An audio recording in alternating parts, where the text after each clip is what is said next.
Welcome to Undressing Intimacy, where we cut through the bullshit Greggy, so we can get naked. you can't say that. Why not? How would you say it then? Well, maybe more like, welcome to Undressing Intimacy, where we undress emotionally so we can undress physically. That's exactly what I said. Not sure what the problem is.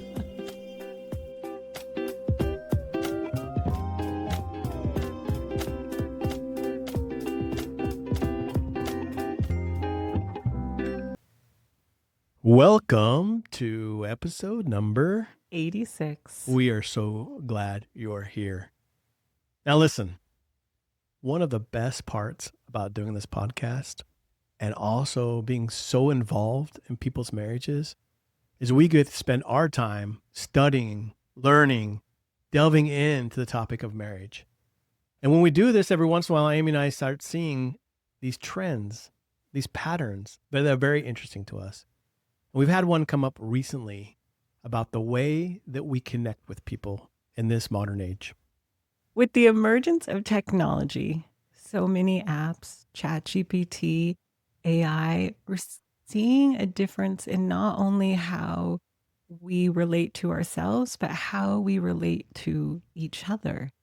And I have a lot of clients who are asking these different ChatGPTs, Claudes, AI, all these different programs, which again have strengths and weaknesses. And they're asking them questions about their marriages, about their personalities, about their choices. And it's added an interesting twist into relationships. And so we thought today we'd talk about some of these differences and maybe where they're supportive and maybe where they could be less than supportive. And just kind of have this discussion about the changes that we're seeing. Yeah, I get to deal with AI day in, day out, right? In the work that I do. And there's nothing wrong with it. In fact, it's fantastic. It has helped me in so many different ways.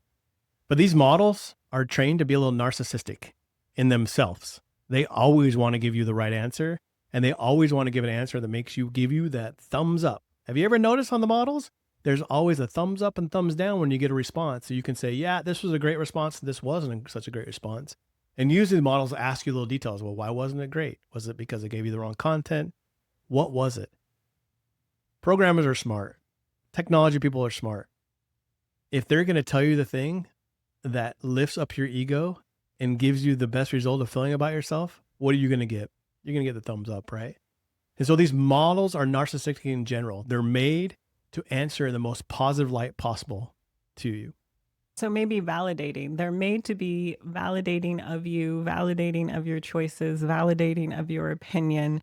And so if you're asking these models questions, most likely what you're going to get is validation back in return. And since we know that all of us have this soft spot, that we all want to be validated, that we all seek it out, to have something available to us at all times that has no personal need, that has no history, that has no background, that only exists to validate us, it causes some shifts and changes. And even in understanding what relationships are and how we relate in them. So we thought we'd just kind of talk about that today.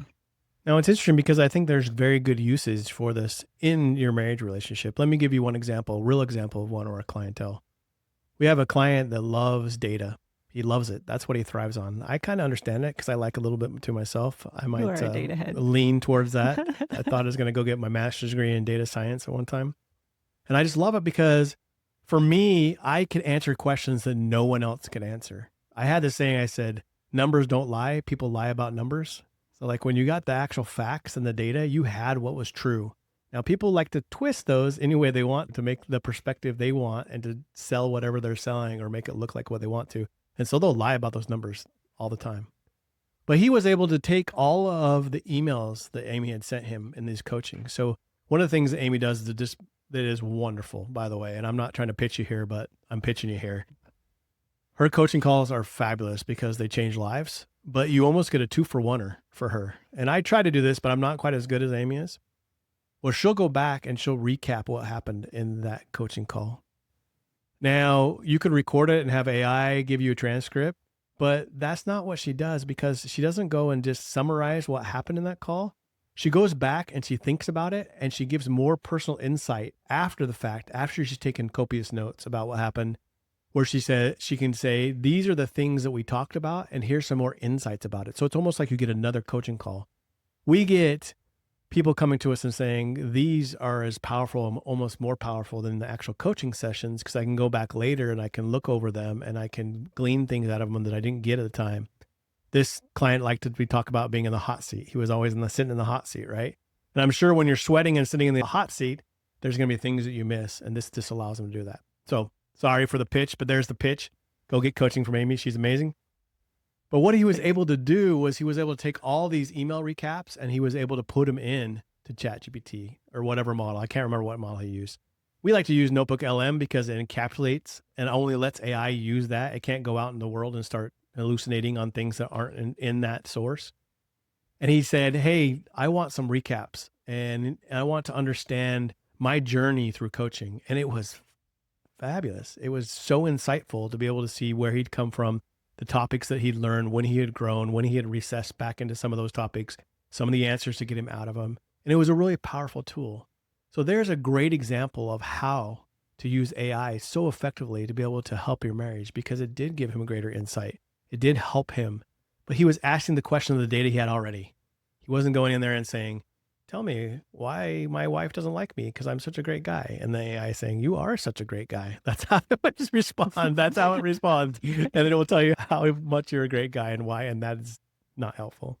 I also see a lot of new models of relationship places where they're creating an AI that says you can ask any question and it will give you an answer. And I think the struggle with that is, as I've coached people, they're often asking the wrong question. Yeah.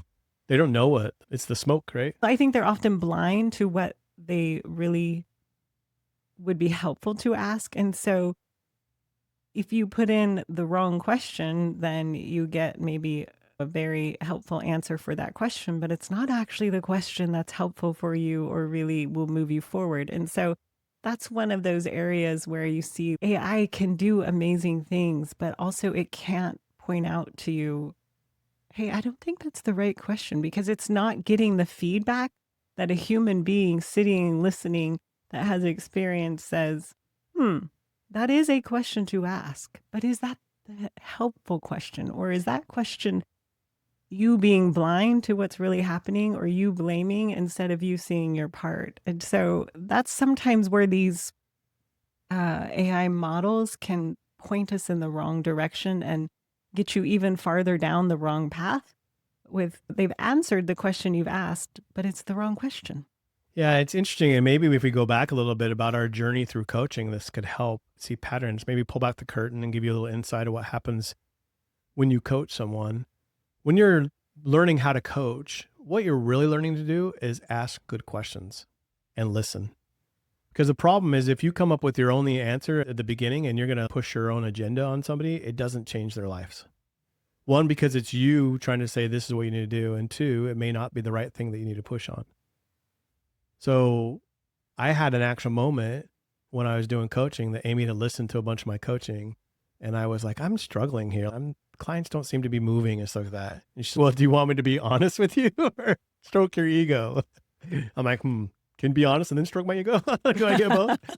The answer was no. I want to be honest. You can only be honest. And she was saying, you are jumping to your point way too soon. You need to gather more information and ask more questions to figure out what's really going on behind the scenes to be able to get down the right path. Amy likes to call these trailheads, right? You start asking questions and you see all these different trailheads you could go down. You could climb the mountain, this one, you could go down to the beach, you could, whatever path you want to take, you could go, but you see them open up in front of you. But one of them usually is more beneficial than the other, right? Mm-hmm. And so as I've practiced not jumping to conclusion and getting to my point faster, which is interesting because this is the thing I practice every day when I do emotional check-in, is just to listen and not draw conclusions, and that helps. But ask more questions to paint a broader picture, to see all the trailheads. It's become way natural to say, oh, I think that's the one I need to go down. Let's pick at that one. And we've gotten pretty good where you can go down a little bit and go, no, this isn't getting us anywhere. Let's go back and retreat and try another one. But I'm laying that out because to give you an idea what happens when we coach and why we can be successful is because we're not answering your questions. We're asking you the questions. You're giving yourself the answers. Ultimately, you're training yourself on what you want to do. We're just helping it get it out of you, right? And that's why a human being is so important. It's something that I had to learn that I don't think you could ever teach an AI model to learn because it takes, like Amy said, not only asking the right questions, be able to look at somebody. Reading the body language and how they're Mhm. thinking and responding is so important. When you're sitting with a couple too, how they respond to each other, what Mhm. does it draw them into each other? It's almost like you can see an energy and this energy moves Mhm. and it separates them and it makes them closer. And so as you talk these trailheads, you get a good idea of, oh, that's the one. That's Mhm. the one. Yeah. And I don't think AI can ever get to that point where it can do something like that. Although it can do many powerful things. One other thing that we really love about technology is being able to FaceTime our granddaughter. And because she can see us, she can hear us, it is one of those things that is approved by the, what is it, American Association of Pediatrics, what have you. The acceptable screen time is FaceTime because there is more feedback. There's faces that we read stories, we sing songs, we engage and interact.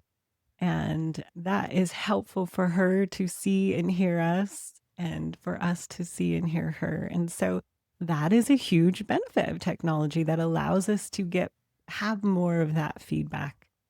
By the same token, I've seen how screens in general have lessened the senses or the sensory experiences that you have when you're actually with someone in person. They take away several of the senses that we do have. I know we talk about the five senses, but I was reading recently that there's really over 100. And you have this perioception. I think I just said that wrong. Anyways, I wouldn't be able to guess. That's a big word.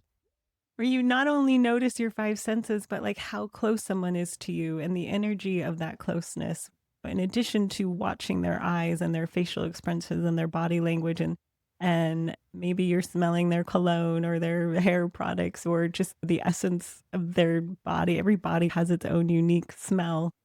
And maybe there's hugging, maybe there's touching, maybe there's hand holding. There's so many sensory experiences that aren't happening that used to happen. As I've been just thinking about this, so many of my clients struggle with presence. And presence means you have to be fully embodied, fully in your senses, fully aware of what's happening within you and around you and in your environment and with the partner that you're with. And an interesting thing to notice is a lot of the technology that we use is removed, whether we're talking about social media or we're talking about screens or texting instead of FaceTiming or being in person, that it's a more disembodied experience. There's less sensory, there's less noticing of all the different cues and things that happen when you're in person with someone. And I think one of the most shocking things I heard recently, it was Esther Perel. She was interviewing a bunch of younger generation, like middle school, high school aged teenagers and young adults, and asking them what connection was like for them and when they felt it most. And to hear their answers, the majority of them answered that they felt more connected when they were separate and whether they were texting or Snapchatting or Marco Poloing or whatever it was. Because when they were in the same room, everyone was on their own devices. And if they were communicating, it was through those devices. So in person, they felt more of that separation and that distance. Whereas when they removed the in person, it felt more connecting because they weren't getting all of those cues that this person wasn't actually looking into their eyes or having a conversation or paying attention or seemed distant. And that to me was just really an astounding insight into how connection is changing. So I want to delve into a little bit my theory behind that. But before I do, I want to give you an example that I had most recently. It's a little spicy example. So we'll go back to the spiciness that kind of hit home to me on this. So I woke up in the morning and wanted to play with Amy and I said, hey, I'm going to be a blind person and I want to discover your anatomy. And so I literally kept my eyes closed because Amy knows if she puts a blindfold on me, I panic, He right? does So not like let's not, blindfolds. don't tie my hands up. Don't put a blindfold on me. That's not my thing. But I was really good boy and I kept my eyes closed all the time.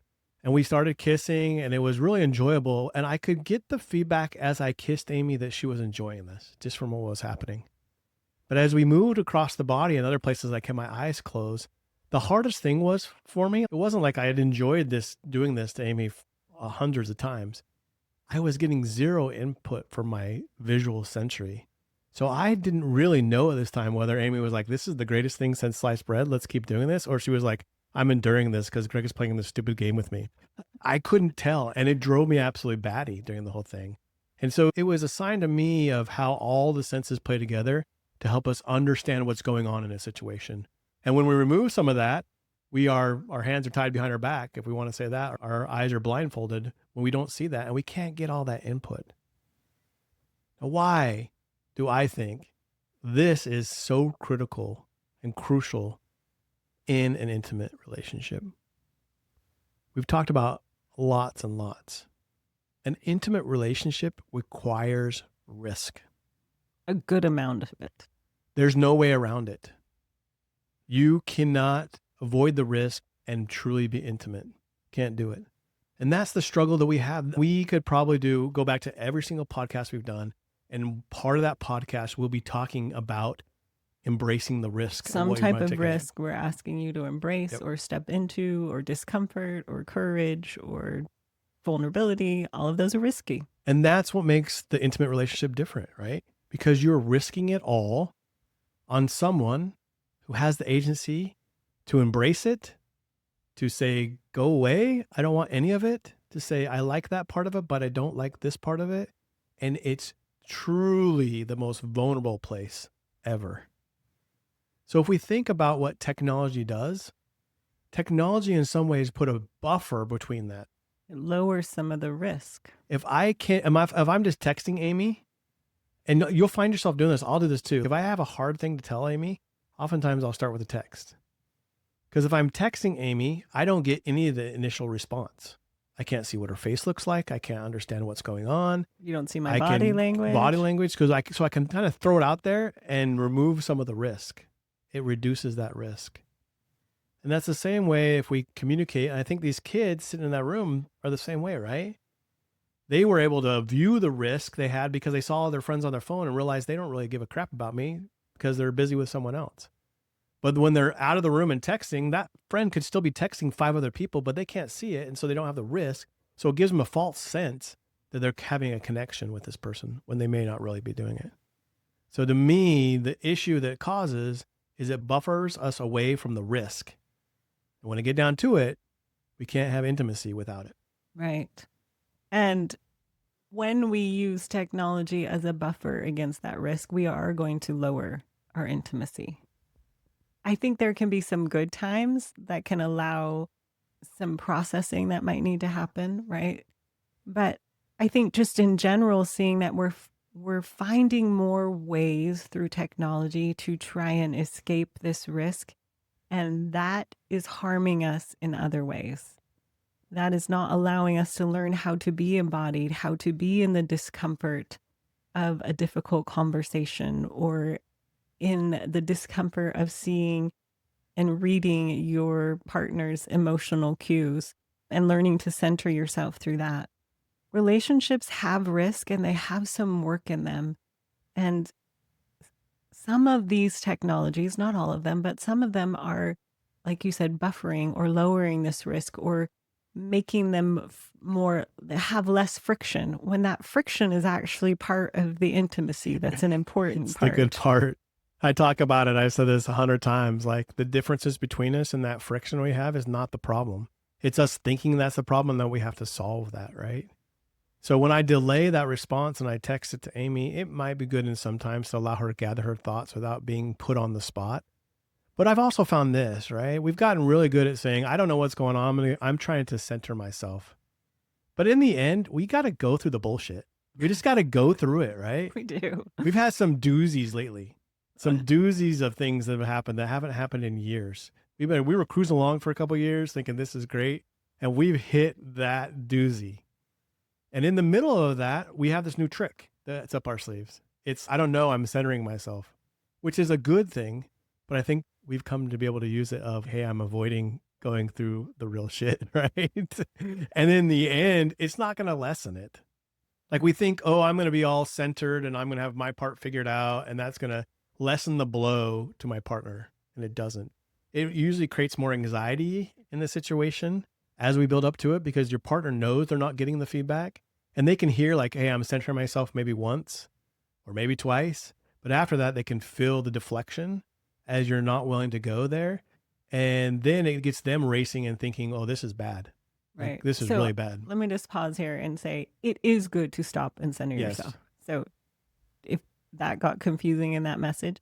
However, when you use that as an escape or an avoidance tactic, that's when we're saying, no, that's essentially stonewalling or avoiding or withdrawing. Those are not good. So you can't take this language and say, I'm centering myself, and never actually center yourself and come back. That's when you're misusing Right. it. And so what we're saying is that it couldn't be beneficial to say, hey, babe, this is what's going on. I'm having a lot of emotions around it, and send a text message, right? And get that out in the open. So I think that is a good use to it, is you're not using it again to buffer or a barrier between actually having to deal with the thing you're trying to deal with. But it does try to reduce that friction. And we go back and saying that friction and getting through it, not solving it or getting rid of it, but learning to deal with the friction and understand and be curious about where it's coming from, is what allows you to truly be intimate. Because when we talk about differentiation, and differentiation is, I am a whole person unto myself and I have all these opinions and thoughts, but I want to take the risk of being close to someone else and caring about them and their thoughts. That makes me have to be a whole person and be honest about what's going on and be curious about what's going on with the other person. Yeah. So it's been interesting too to see that relationships are forming with these different AI and chat boxes. Again, because they're always available. They have no history. They have no triggers. They can only validate you. And so it's creating this unrealistic idea of connection. Sounds like something else I know about. Which is? That sounds like porn to me. Yes. This is like emotional porn. And maybe that's like, the Physical, visual. Physical, yeah, visual. And this idea that this chat box, whatever, AI is always available, always there to validate you. And there's an innate part of us that wants that. But what we actually need is the friction of reality. Are we willing to pay the price? Yeah. To take that risk. It's the same thing. I mean, we hear it talk about infidelity, right? Mm-hmm. That's why cheating happens. Most couples don't go out. There are some jerks out there that don't care and like, I'm going to go sleep with whoever I want to because that's what I want. That's not usually how they start. Nope. All the ones that I've coached it through is started on a very emotional disconnection with the spouse. So they were emotionally disconnected. They weren't willing to go through the pain and vulnerability of actually letting the other person know where they're at and solving that emotional problem. So they disconnect themselves. Or just facing it. Again, you're not always solving, but yeah, just facing yeah, it. you're right. Sorry, solving is not the right word, but understanding it and facing it. And so they avoid it. And when they avoid it, then they usually come across someone and start talking to them where they feel that they don't have to avoid that they can emotionally connect with that person, that they can share with them. Well, it's cheap because there's nothing really on the line. In fact, we've seen studies saying a lot of times when that infidelity happens and the person actually gets divorced and marries the person they had infidelity with, there's all the same problems they had in the marriage, right? Because now we're married and we have the same risk behind it. It's not cheap validation. It's not cheap emotional connection. And so that's usually where we see this infidelity. And it's the same thing. It's the avoidance of getting to the point of being close and vulnerable with the other person and being honest with what they have and getting rid of those friction points and avoiding them and not dealing with them. And the technology will do that. Porn, those porn women want you every time. They want you and desire you and want to do all crazy stuff with you because that's their job. That's not true intimacy. It's cheap intimacy. Mm-hmm. And it's the same with a lot of the AI technologies we're seeing. They're going to be validating. They're going to tell you you're right. They're going to tell you you're the victim or you're the martyr or no part in this pattern or there, nothing that you need to change. And I think that's the danger that we're speaking to, as well as getting that reinforcement instead of having the difficult conversation where you learn, yes, your partner played a part, but so did you. And that's harder. And that's what needs to happen. That's the wounding, the healing, the connecting, the conflict that leads to connection that makes relationships stronger. That's the risk. And what we're seeing is more technology that tries to lessen that risk. By the same token, there are still also good technologies out there that can help increase your knowledge of each other and open things up. I'm thinking of an app called Paired that asks just open-ended questions that spouses can choose to answer that allow them to be curious or to explore or to ask questions that maybe they wouldn't have thought to ask, that are encouraging this conversation, that are encouraging increasing knowledge. And I think a technology like that is really helpful if both spouses are into it. Yeah. So again, this isn't attack all technology. This is just noticing how relationships are shifting, what different circumstances in our cultures and modern world, and how those circumstances are changing and impacting the ideas of what we think relationships are. Yeah, let me give you another idea of how you can use it. There is another app, I can't remember the name of it, so I won't put it out there, but I was able to recreate it using ChatGPT, or the same form that Google has. And it really was capturing in a notebook LM, which what I was talking about was encapsulated so it doesn't go out to the rest of the world, some very core things about fantasies that I have, and those core fantasies that were there. And then being able to tie that back to Gemini, which is the Google version of ChatGPT, and letting Gemini only use that as its source, giving it prompts to let us write some of these fantasies that we could use. And that was fun and useful, right? So again, if you're using it to take and collect your thoughts and to have it help you build something that's yours, I think there's a lot of great stuff that technology can do. If you're using it just to validate you and show that you're right, it's probably, And or usually, to lessen the risk. And I guess you're probably not going there to connecting. do that, right? You're not like, I'm going to ask ChatGPT this so they can tell me it's right. You're just probably all fed up. And I said, I need answers. Here's this new way of getting information. And you use it to extract information, which can be very useful to do if you're using it the right way. And that's what we're trying to stage. Like, dig in and realize how relationships work, realize that risk is involved here, realize how these technologies can remove those risks. And when you have that understanding, you can use all these tools if you're not using them to avoid the things that will not let you be intimate in the first place. One last thing I want to talk about is I also see, as we try and lower this risk of friction, as we try and lower the sensory experience of being in person with, and this can be whether it's your spouse or your children or your friends or your family or whatever, there's an increase in loneliness, or what people call feeling alone.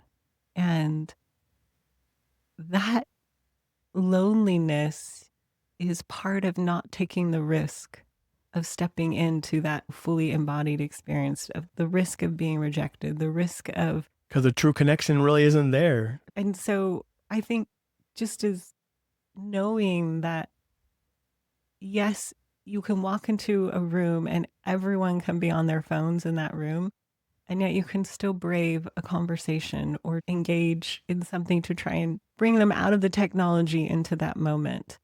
But what I see happen a lot of times, you go into a room, everyone's on their phone, you get to your phone. And it's, again, that disembodied connection, reducing the sensory, reducing the presence of others.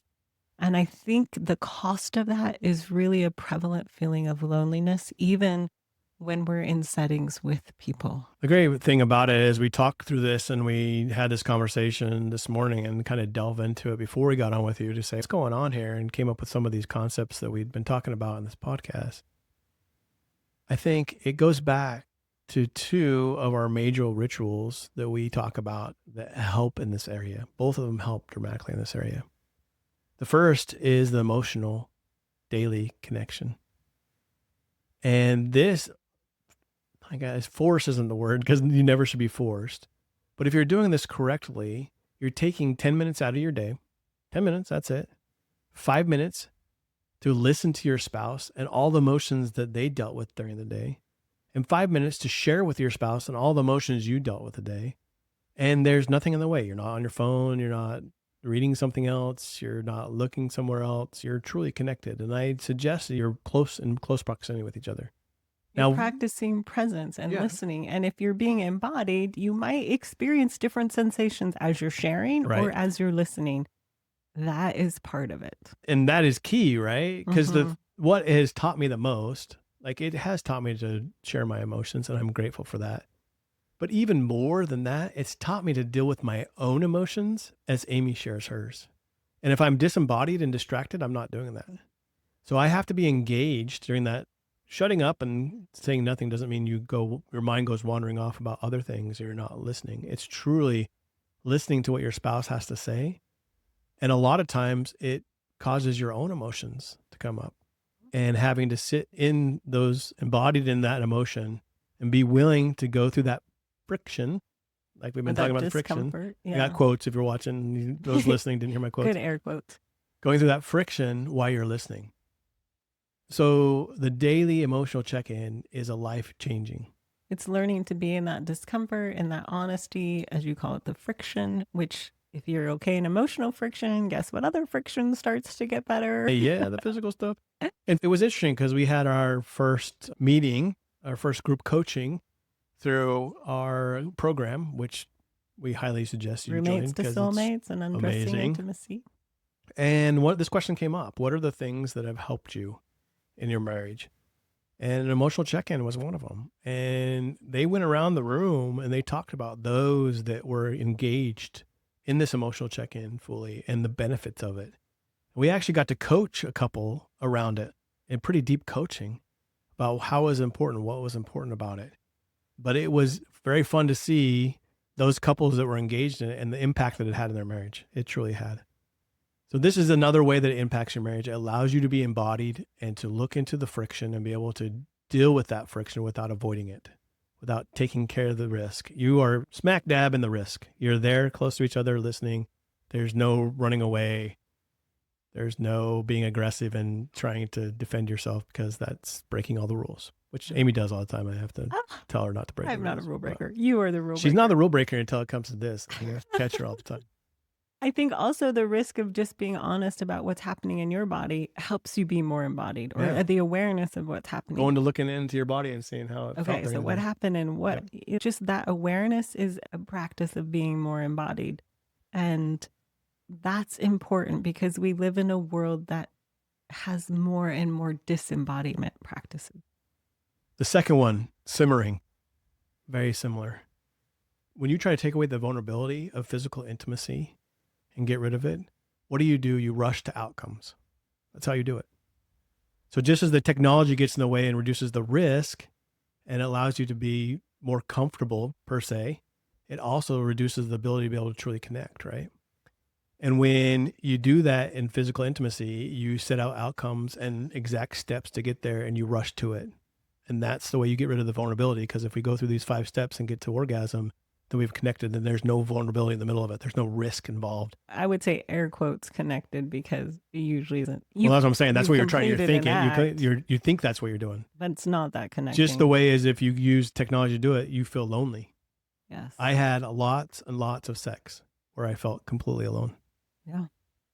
And we both orgasmed. And if you were to watch from the outside, you're like, oh, that's a very successful sexual encounter. And it was a complete failure. Right, it's the disembodied. Unless you're fully, and when the opposite of that is the word that we use a lot is presence. You're fully there. You're in the experience. You're in the moment. You are there in the risk of it. Because there's and vulnerability. nothing more vulnerable than sex.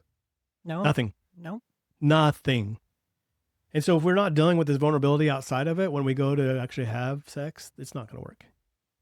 It might physically work, but you're going to be lonely.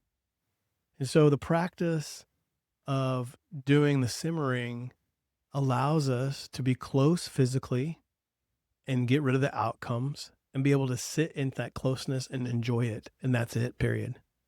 Be vulnerable enough to be there and stay there and not try to solve anything, but just enjoy it. And it really does help you practice that being embodied, being present. Turning your mind off all the other tasks, all the other things that need to be done, the future, the past, whatever, in that moment, inhabiting that moment and noticing what's even in that moment for you and what you're enjoying and what you're not and what just fully aware of all of the things that are happening. Even the practice of me realizing that if I had been fantasizing and thinking about how I wanted this sexual act to go, and I didn't come back to the present, this simmering didn't work, right? Because Amy could sense that I had an expectation of doing something else, and it got her out of her body and she became defensive. And the best way that a woman can defend herself is to become disconnected and unassociated with. Dissociate And or that's, disembody. yeah, disembodied. And that's the study that they did when they found out that if women are doing duty sex, they have signs of PTSD. And that's why, right? Because every time they went and did duty sex, they disconnected themselves so they could survive from it. And now this was causing PTSD. So it really is being able to stay in that moment, stay in the risk, enjoy just what's being here. And it was good for me to learn to be able just to get out of the future head and get into the present on a daily basis, a daily practice. So even these two rituals, as we went back through it and said, hey, how do we get better at not disassociating ourselves by using this technology? And these were two answers that we came up with. It's daily practice of these things. They are embodied practices. Yes. Emotions happen to you in your body, thoughts happen in your head. Physical touch happens to you in your body, right? And the meanings of it you create with your head and your heart.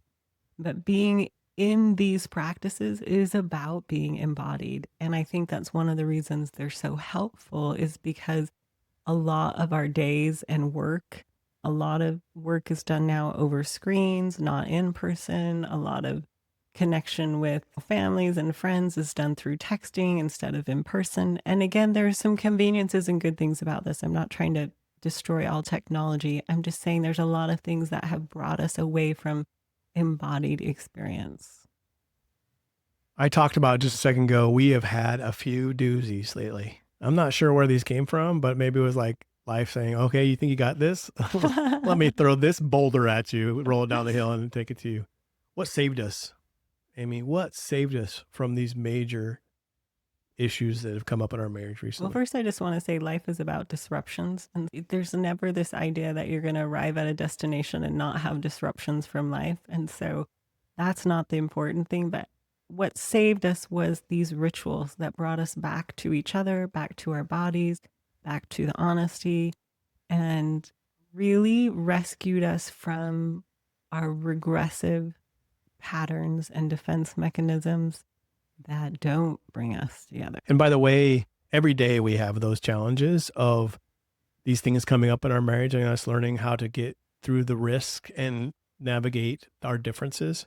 So I wasn't saying that. These are just were extra doozies that came at us, right? Which are going to happen. Which Life are is gonna, going to it's gonna hand you happen. It some. seemed like it hadn't happened for a while, and they happened in quick succession. And I can fully remember the moment of one of the doozies came from our emotional sharing. Right? I was finally like, okay, Amy, just lay it out in this emotional sharing. It's time. And she did, and it sent me to the place I hadn't been in a very long time, where I couldn't stay present. I had to leave. So I left the room. I went to my office. This was at night. She went to bed. She fell asleep. I felt like not going back. But know what brought me back to that bed? Was knowing that we had a ritual that morning that I was going to go through. And the need and want to connect that way in simmering overwrote the need for me to be right and angry with you and to prove my point and to show you that you were so wrong. It brought me back to bed. And that morning we simmered. And then we worked through the doozy.